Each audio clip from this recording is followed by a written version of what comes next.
First story here is Ukraine now says that Russia was behind a recent cyber attack.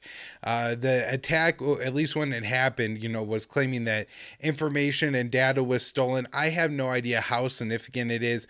Microsoft, who I guess, contracts and has various things going on with the Ukrainian government. I'm not sure if it was actually Microsoft systems that were hacked here or not, says that it could be worse than feared. And again, as expected, Ukraine is blaming Russia for this attack, but there is no actual evidence presented here. And so while they say, oh yeah, there's evidence that points to a Russian attack, unless you actually get that from the Ukrainian government, I would be highly, highly skeptical that that's the case. And, it's not absolutely impossible that Russia would carry out a cyber attack against Ukraine, although, maybe something that had a little bit more direct at the military or something like that. It's not exactly clear of what Russia would gain by carrying out this attack. Now, one of the important reasons that Ukraine blaming NATO is drastically important here is because NATO has already said that, cyber attacks on NATO member states could trigger Article 5 and, the mutual defense treaty and everything like that, and could be treated as an attack on NATO by carrying out a cyber attack. And also, NATO is signing in this from Dave DeCamp at antiwar.com, January 18, 2022. NATO signs deal with Ukraine to deepen cyber cooperation. On Monday, NATO signed a deal with Ukraine to boost cyber cooperation amid simmering tensions with Russia. Ukraine and NATO first signed a technology-related agreement in 2015, and cooperation has increased over the years. The new deal aims to help Ukraine's military modernize its information and technology and communication services. Yeah, and so that's the important thing is, that we're signing deals and that the cyber deals are military related. And so, Russia, who opposes the West and NATO deepening security ties with Ukraine, is definitely going to be opposed to the U.S. and the Western countries and NATO deepening the cyber security and, especially along the defensive, which really just means war and military. It's not, the defense is one of those fancy Orwellian words where now you're building new hypersonic missiles and things like that, and you say it's a part of the defense budget. Obviously these things are just for war. They're just for carrying nuclear weapons and killing people and everything like that, but the word defense just gets thrown around, right? And so with us giving them more cyber capabilities, this could these cyber attacks on Ukraine could even be, Russia trying to push back or fight back against something like that. And so actually, I was going to talk about this later in the show, but it may be worth it to just bring it up now. That last year, the Pentagon said that its new cyber operation task force, this one, a U.S. Cyber Command Task Force, conducted its first cyber offensive operation in 2021. So this happened sometime last year, according to Secretary of Defense Lloyd Austin. This Cyber Command Task Force had never gone on the offensive before, and this task force is made up of military personnel from the Air National Guard, Air Force, and Navy. And so, we really could be seeing, and obviously if NATO is going to treat a cyber attack as potentially invoking Article 5 and all of that, this being a very serious situation we're getting into where, the battlefield is being played out in the cyber arena, and yet it could cost very real human lives when we're all done with it. And so something to really keep our eye on. Now, another story going on in Ukraine that's very interesting is the feud and the charges against the former Ukrainian president Petro Poroshenko, who was the head of Ukraine's government between 2014 and 2019. So he was the first post-coup, or I guess not first, because I think there was, a immediately installed government, but the first elected government post-U.S. coup in Ukraine was headed by Poroshenko. And so I think the assumption was, including by myself, is that this guy is an American bad puppet, and Zelensky certainly acts a hell of a lot like an American bad puppet. And so it's kind of confusing as to how the geopolitics are playing out here, or if it's really not a geopolitical situation at all. And this just has far more to do with Ukrainian power competition and Poroshenko trying to, get more power or something like that back. He was outside of Ukraine, I believe in Poland, when these charges were announced.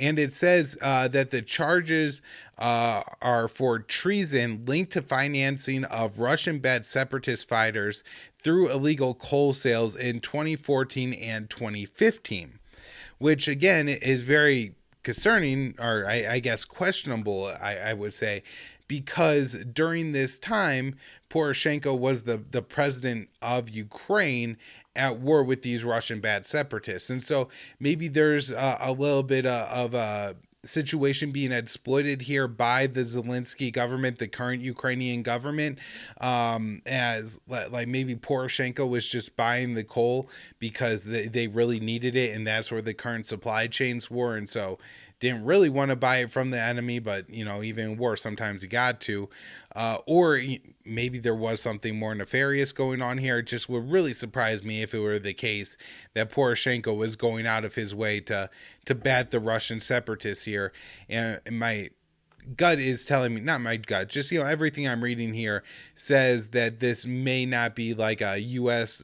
is, the Zelensky is the U.S. bad guy right now. Him going after Poroshenko may have nothing to do with Poroshenko's relationship with Russia. And I think that's the case. But I will keep an eye on this, and it could, I think, turn out to be very important. Poroshenko faces 15 years if he's convicted for this. And so while, treason and certainly 15 years isn't like insignificant or anything, but we're not talking about a death penalty or anything like that. Now, the U.S. is continuing to warn that Russia could invade Ukraine at any time. And as me and Dave Camp discussed on the last episode of the show, who this article here is written by, very interesting that you have Blinken traveling to, Kiev and Ukraine, and then meeting with the Russian foreign minister. Again, him being in Ukraine as he's warning that Russia could invade at any time.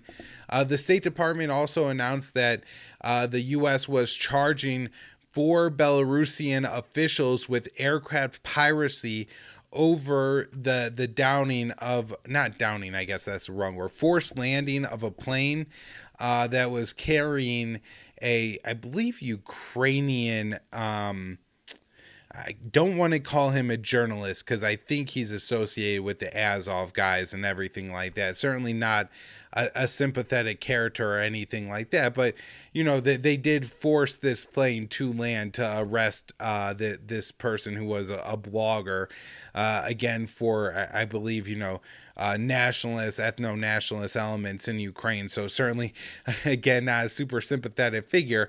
But the U.S. doing this, there's a lot of hypocrisy in it, of course, because, we force like the Bolivian, right? Evo Morales' plane down years ago because we thought that Julian Assange could possibly be on it and things like that. So, this isn't a unique thing that Belarus did here, but at the same time that, these officials are facing charges now, I don't expect, I guess, any of them to travel to the United States and actually go to court over this, but maybe they're going to try to seize assets or something like that with these charges. The U.S. announced, and this was on Secretary of State Antony Blinken's Twitter, that the U.S. was sanctioning 4 individuals connected with ongoing Russian-directed influence activities to destabilize Ukraine. I think this is far less a matter of actual Russian disinformation attempts or anything that Russia is doing in Ukraine, but the U.S. trying to back its puppet forces in Ukraine to help out the politicians in Ukraine that are loyal to the U.S. If you sanction all the opposition, especially in a country like Ukraine that has so many ties with the West, all the sanctioned politicians are going to be severely limited by those sanctions. And so I think that may be what's going on here. There's a new bill introduced in the Senate, and what a collection of ugly characters that put forward this bill. It's John Cornyn, Cardin, Wickers, Shaheen, Graham, and Blumenthal, some of the worst Russia hots that we have. And this new bill, this is Orwellian to the extreme at the Hill. Senators introduced bill aimed at protecting Ukrainian civilians. Really, what this bill is going to do is make it easier for the Biden administration to give weapons to Ukraine, a severely corrupt state, a state with, extremist elements, white nationalist elements within its own military. But we're going to give these people weapons, apparently, to protect the people of Ukraine. This is absolutely obscene and absurd. But yet, this is what the U.S. government continues to do. And my guess is that the Biden administration may not be particularly thrilled with this bill initially, because there's one more important note in the bill, and that says that a cyber attack would be treated as any other attack, like a physical attack, with a tank or something like that. And so that could kind of tie the Biden administration's hands. So there may be parts of this bill that they're not particularly thrilled about, but I'm guessing that they won't complain too much if this thing actually does start to move forward. And so, we're giving weapons to the Ukraine all the time as is, but they really, really want to ramp it up here and give even more weapons to Ukraine. And this is just the absurd situation that we have in the United States right now, where the Biden administration is extremely hawkish on the Ukraine issue, and bipartisan, Senate coalitions are put together to be marginally more hawkish than the Biden administration on this issue, to the point where, it makes it very hard to engage in diplomacy for the Biden administration and walk back from the brink that they've already found themselves in with their own aggression. It's just such a hard thing to try to combat when you have the hots, so deep in every level of the government and all constantly trying to outdo each other. It's not enough that we're giving billions of dollars in lethal aid to the Ukrainians. The only real, let's get into this part next. Germany has rejected calls to send weapons to Ukraine, and this is really one of the first states, and I guess France too, to maybe put up a little bit of I don't know how much we want to do this whole war over Ukraine situation, where the US and the UK really, really seem to be interested in this. In fact, the German chancellor turned down a request from Joe Biden to discuss the Ukraine crisis, which I'm not sure how often the Ukrainian chancellor, the new Ukrainian chancellor, by the way, is Olaf Scholz, who replaced Merkel a couple months ago. So it's no longer Merkel. But I'm not sure how often it is that the Ukrainian chancellor turns down conversations with the American president, but the fact that this ends up being leaked to the media. Now, they did, put some qualifications in there. Oh, it was a short notice call and things like that. And the chancellor was really busy. But, the fact that he didn't just say, okay, I'll take do the call at the end of the day, or, we scheduled a call for 2 or 3 days later, suggests to me that Ukraine is actually Germany is actually pretty unhappy with the U.S.'s position on Ukraine. And we also had the CIA director William Burns visit Ukraine and Germany after Germany rejected distributing more weapons to Ukraine. And interesting is that part of the reason that Burns went to Ukraine, and this is from a source within the U.S. government, they said and reported at the Wall Street Journal that The reason was Germany won't commit to sanctions on the Nord Stream 2 should Russia invade Ukraine. And so we are starting to see a little bit of daylight between the US and some of our European partners, which brings me to these two articles that I want to discuss. One from Joe Loria at Consortium News, absolutely fantastic, titled Ukraine Crisis, German Navy Chief Resigns, Britain spreads fear of Russian coup and wider war. Loria hits on a lot of news in this article, but the kind of the most important point he's making here is that the Germans do not have the same appetite for one, defending the Ukrainians, and two, conflict with Russia, and three, sanctioning Russia as the Americans and the British do. And so this is very important because the way Ukraine or NATO, is structured is that you know countries do have veto positions and everything like that, and could say that Ukraine isn't going to join NATO. And so, as Anatole Levine points out in his great article at the Quincy Institute for Responsible Statecraft titled How Emmanuel Macron Can End the Threat of War in Europe, he's talking about how the French could do this as well, but putting something in writing for the Russians to say that, our state, whether this is again the German or the French, our state will not support a Ukrainian membership into NATO could absolutely be huge at diffusing the conflict.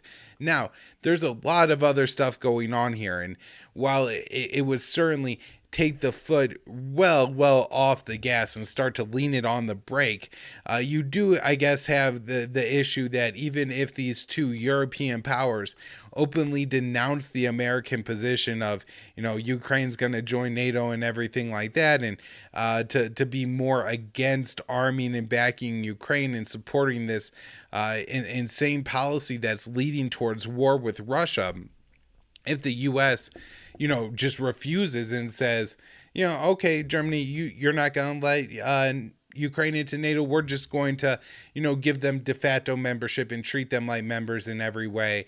And, maybe we won't put a mutual defense treaty in writing with Ukraine, but we'll, continue to give them security promises and all that.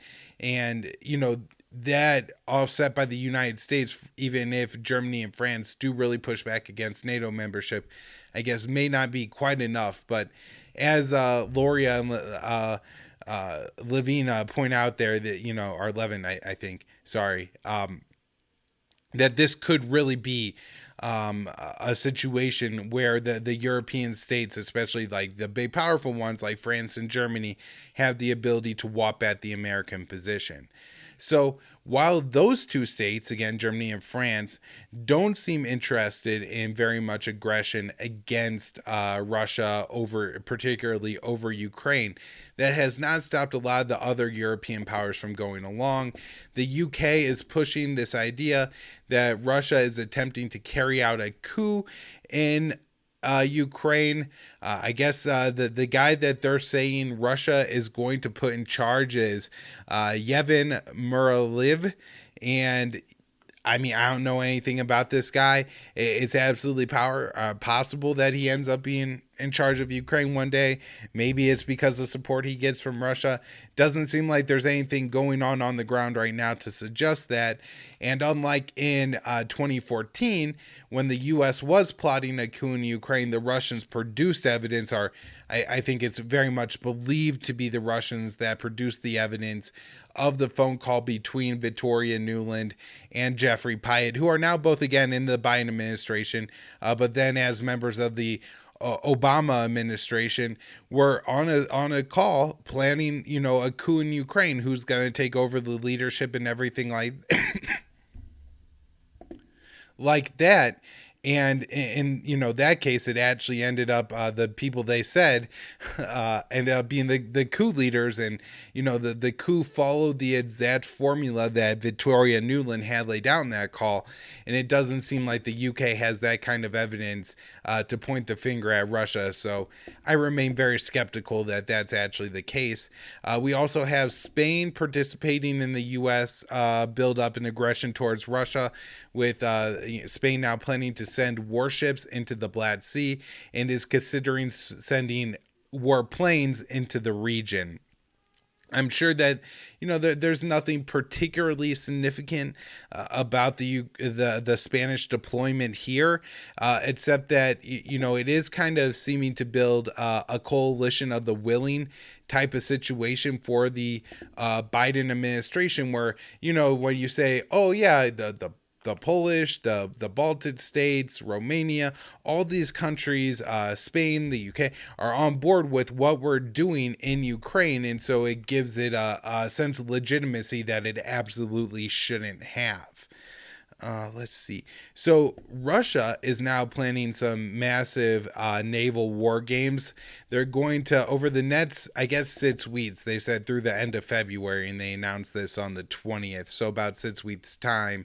Russia announced on Thursday the deployment over 140 combat and supply ships, over 50 aircraft, 1,000 pieces of military equipment, and 10,000 military servicemen. The Russian Defense Ministry said the Russian Navy will have a series of exercises in all zones of responsibility from January to February. In accordance with the plan for training the Russian armed forces in 2022, a series of naval exercises will be held in January and February in all fields of zones of fleet's responsibility under the general guidance of the Commander-in-Chief of the Russian Navy. The exercises will encompass seas washing Russia's and also world oceans of key importance. There will be some exercises in the Mediterranean and northern seas, and in the Sea of Okhotsk in the northern Atlantic and Pacific. So I guess nothing specifically about the Black Sea, but I do somewhat expect there to be some Russian ships in the Black Sea as well. Now, of course, in the West, this is going to be portrayed as Russian aggression, but I think this is a very calculated move by Russia, by Putin. And the idea here is to show the West how absolutely intolerable that these war games going on in and around their waters all the time are. And maybe that would help create a reason for the West to want to negotiate on these war games. So if, putting warships in the northern Atlantic is something that really, really upsets the UK and Canada and the US, maybe they would be willing to have a deal where there's less Russian warships there, and in exchange there's less US warships in the Black Sea or something like that. And so my guess is that's kind of the strategy that Russia is playing here, because they've made similar statements on deployments to, say, Cuba or Venezuela, where these are states clearly in the American sphere of interest, and the U.S. would obviously be very upset if Russia deployed a large number of troops to either of these countries. I think the point that Russia would try to be made by that is not we're some growing power that's going to put troops on your border, but rather see how intolerable it is when we're putting troops in Cuba. This is like you putting troops in Ukraine or Belarus, or not Belarus, Bulgaria or the Baltic states or Poland or something like that. And so maybe that would, I guess, create the situation for Russia, or at least maybe Putin perceives it as he would then create the space and the leverage that he needs to have something to negotiate the U.S. troops out of Ukraine or something like that. So I think it's possible that that's kind of the war games and the general Russian strategy going on here. All right, now for the Blinken Lavrov talks that happened in Geneva, and there's a great breakdown on it that we reprinted by Gilbert Dothrow on the blog at antiwar.com, titled Blinken and Lavrov Meet in Geneva, 2 steps forward, 1 step back. And he kind of lays out what happened in this meeting and why there were actually some positive notes. And there was an agreement. I believe the U.S. next week is going to present the Russians with a written response to the Russian security proposal that they put forth in the middle of December. And so that That will be interesting. Now, I guess according to Doctorow, the agreement was that the U.S. is going to give that to Russia, but Russia is not expected to make the response public. And so my guess is we will know a lot about what the U.S. letter says by the Russian response, but I do mostly expect Russia to hold true on it and actually not release that to the public. Now, Doctorow has some important analysis on that the way that this is being negotiated, and the request there that not become public, one has to wonder if it's because the U.S. is going to come out with an completely intolerable position towards Russia, and they just don't want to be seen as taking such a hard line. Or I think, as Doctorow is suggesting here, that the U.S. is actually going to take a position, or could possibly take a position on Ukraine and with Russia here, that could diffuse the situation. However, the Biden administration taking that position would be so intolerable politically in the United States, particularly with the rabid hawks that we have in Congress, that it will actually be a deterrent for that to come out publicly and make it harder for the Biden administration to negotiate. And it is mostly the Republicans that are responsible for that very hawkish attitude in the Senate, at least at this time, now that we're past the Biden years. But the Democrats are really bad on this as well. And there's a lot of Russia hawks in the Democratic Party that are very loud right now. So, we had some, again, as Dr. O says, positive steps, things going in the right direction, a potential meeting being floated between Biden and Putin. And then also you had in this meeting the 15 minutes of conversation between Blinken and Lavrov that were not apparently attended by anybody else, assistants or translators. And Dr. O suspects and suggests that those parts of the talks, at least a little bit, were on the Iran issue. And so it could be that we are actually moving forward on the Iran issue and in the right direction there, even if the issue over Ukraine, where these talks were generally centered around, there wasn't any positive steps. Now, essentially, as soon as this gets done, one more thing, and this was in the Lavrov article. I picked this up in Reuters. Blinken called for Russia to release 2 U.S. citizens that are being held and convicted of crimes in Russia. One is former U.S. Marine Paul Whelan, who was convicted on espionage charges. And I gotta say, I've been very suspect of these charges the entire time. Not that the U.S. wouldn't have spies in Russia trying to steal information and things like that. However, this has always seemed a little bit shaky to me, the Russian claims here.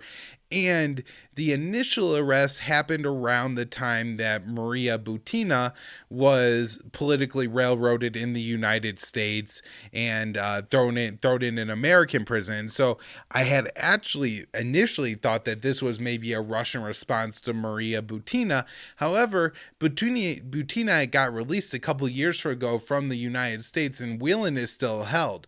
And so at least it's not playing out as the Canada-China relationship did when this happened. Huawei executive Meng Wanzhou was arrested in Canada on charges related to U.S. sanctions, and China responded by arresting 2 men named Michael, and then I think they held, kind of took visas and or passports or whatever, and didn't allow some other people to travel out of China who were of Canadian descent. But once Meng was allowed to return to China, then everybody else, to my knowledge, what ends up getting released and everything like that. And so maybe it wasn't that kind of retaliatory move by Russia, and they actually think that either Whelan is guilty of something or they're trying to punish him. Whelan does hold 4 passports, which did seem to be one of the big red flags about him to me. And then there's this other guy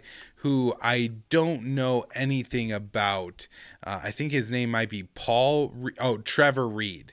And again, I don't know anything about his case, but apparently he's an American who's been arrested in Russia. So back to the doctoral article, and then let's talk about the steps in the wrong direction that we have now, which is immediately after the talks, the U.S. announces that more weapons are going to be going to Ukraine. I think those are mainly ammunition. And then Russia, announced or had been moving assets into Belarus. We talked about this on the show with Dave DeCamp. Russia's planning its major war games coming up right now in Belarus, but as a part of those war games, as Datro points out, they moved, I believe, 2 S-400 systems into Belarus. And so if they were trying to maybe look at creating a situation in Ukraine where the Ukrainian aircraft were unable to take on the separatists, then the S-400 systems could be used for that. Then we had the announcement and this from Natasha Bertrand, who one of the worst Russiagators and always hawkish and just rabid against Russia, tweeting out that the White House press secretary Jen Psaki says the administration has notified Congress of the U.S.'s intent to deliver Mi-17 helicopters to Ukraine. These were helicopters that were intended for or a part of the Afghan military, and now we're looking to transfer them to Ukraine. There's a couple level here that these are Soviet weapon systems, and so there's maybe an insult to injury kind of part here on Russia. Not only is the U.S. arming Ukraine, but doing so with former Soviet weapons may feel kind of insulting towards Russia. Of course, the U.S. giving the Ukrainian government helicopters and Stinger missiles and all these other weapons is somewhat, and I've talked about this in the past on the show, reminiscent of what the U.S. did in Afghanistan, where, maybe they're trying to, they don't care about, they're willing to fight a war in Ukraine because they think what's going to happen is they're going to be able to arm the Ukrainian government to a sufficient amount that, a lot of Ukrainians are going to die. It's going to be bad for the Ukrainian state, but Russia is going to absolutely bleed financially with their own troops in Ukraine. And so it almost seems like they're trying to bait the Russians into like having another Afghan situation. And of course, this is absolutely going to be disastrous. Not only are they giving Ukraine all these weapons, but of course they're training insurgents in Ukraine. And also, people have talked about that article in Yahoo a lot, and it's very important that the U.S. is training these potential, one day insurgents to fight against Russia in Ukraine, but they're training them in the U.S. But in there, the CIA paramilitaries, CIA contractors, militants hired by the U.S. government, it says in that article, are making battlefield gains on the ground in Ukraine. And so America is already fighting a war on the ground in Ukraine. We are paying to fight a war against the Russian-backed separatists in Ukraine right now. And so all the crying and everything that we do about all the Russian support for the separatists and everything like that, understand that people only fighting because they're paid to do so by the United States are fighting on the ground right now in Ukraine. So those are, I think, the major steps in the wrong direction that I've seen are, the weapons that we're going to give Ukraine, and of course the bad news from seemingly bad news from Russia moving the S-400 over. Then today we have apparently the U.S. Embassy in Kiev had asked and then gotten permission to remove some non-essential personnel from its embassy in Ukraine. This is being portrayed in the U.S. media, maybe rightfully so, as something that the U.S. is doing because it fears that Russian invasion of Ukraine is imminent. It's also possible that this is essentially just trying to generate fear in a story here. And, if we say, oh my God, we have to get our troops out of our personnel out of the embassy, then that just creates more headlines and everything like that. Now, one last story, a little bit of good news before we wrap up the Russia conversation here, and that is United States Secretary of State Antony Blinken has rebuffed calls to immediately impose sanctions on Russia, saying doing so would undercut the West's ability to deter potential Russian aggression. And so this does show that Blinken kind of understands at least how this is supposed to work, because the sanctions is what the U.S. is threatening will happen to Russia if Russia invades Ukraine. And so, if we say, Russia, we're going to sanction you if you invade Ukraine, and then we put sanctions on Russia before Russia invades Ukraine, what is the deterrent then that the U.S. is exercising to prevent Russia from invading Ukraine? Now, there's, some mainstream blobby narratives that are at work there, but I do think that, in some respect that is a true statement that, if we go ahead and we do the maximum that we're willing to do over Ukraine to Russia, then it in a way is incentivizing Russia just to go ahead and invade Ukraine, but at the same time, I do think there's going to be some pretty severe costs imposed on Russia for doing so, and that Russia really doesn't want to invade Ukraine if all else could be prevented. But, the sanctions is a way of, I think, trying to prevent finding a way out, right? And that's why they're so intent on putting sanctions on Ukraine right now. The other effect, I guess, are on Russia. The other effect that would have is if the U.S. does go ahead and sanction Russia over Ukraine now, well, then they're going to start saying, well, what are you going to do? What are your plans if Russia invades Ukraine? And then they have to come up with new plans. And then those plans are going to be more militaristic because, the economic war is already turned up to 10 and there's nowhere else to go on it. So I don't know, that's part of my suspicion of why they're pushing Biden so hard on the issue right now.